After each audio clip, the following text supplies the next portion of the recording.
मतलब ये Donald Trump ने क्या किया? वो एक मीम है ना, मुझे तो वो याद आ रहा है कि डोनाल्ड ट्रंप ने वक्त बदल दिया, जज्बात बदल दिए। क्या हो गया? ईरान कैसे समझौता कर लेगा इतने बड़े नुकसान के बाद? क्या समझ में आ रहा है आपको इस बयान से?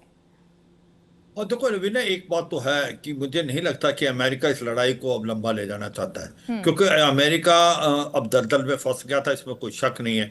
उसने अंडर एस्टिमेट किया जो कि ईरान की कैपेबिलिटी, और उन्होंने सोचा था कि आयतुल्लाह अल खमैनी और उसके साथ टॉप मिलिट्री कमांडर अगर मारे गए तो फिर ईरान घुटनों पे आ जाएगा।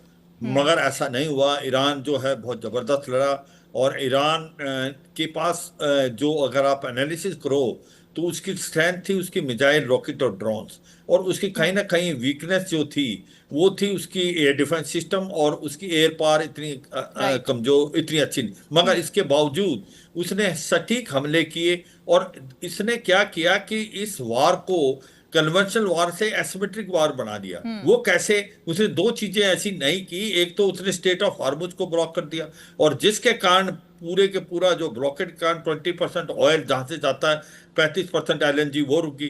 दूसरा, उसने मिडिल ईस्ट की जो कंट्री जहां बेसिक थी उन पे हमला किया, उनके राइट। एनर्जी सेक्टर को बर्बाद किया। तो एक प्रकार बहुत प्रेशर डाला ईरान ने। अब आते हैं कि ईरान की क्या हालत है, ईरान क्यों मान रहा है। देखो, ईरान भी सच है कि ईरान की इकोनॉमी डिगमगा गई है। ईरान पहले ही इन्फ्लेशन बहुत था, वहां पर अनएम्प्लॉयमेंट बहुत थी, ऊपर से ये जो 40 दिन के करीब युद्ध हुआ है उसका 60 से 70% इंफ्रास्ट्रक्चर बर्बाद हो गया है। और राइट। उसको इकोनॉमिक सैंक्शन इतनी ज्यादा है कि अगर लड़ाई बंद भी हो जाएगी तो तख्ता बदल जा सकता है, क्योंकि लोग बाद में सड़कों पर आएंगे। आज तो वो गवर्नमेंट के साथ खड़े हैं कॉमन एनमी के लिए।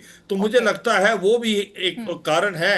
ईरान को भी लगता है कि लंबी लड़ाई अगर लड़ेगा तो ठीक है। उसको भी बहुत नुकसान है, क्योंकि कितनी देर तक वो एयर पावर जो है अमेरिका की और इजराइल के सामने टिक पाएगा। तो मुझे लगता है ये दोनों के लिए बेहतर है। जो एक देश ओके। है जो कि इस लड़ाई को नहीं चाहता बंद हो, वो है इजराइल।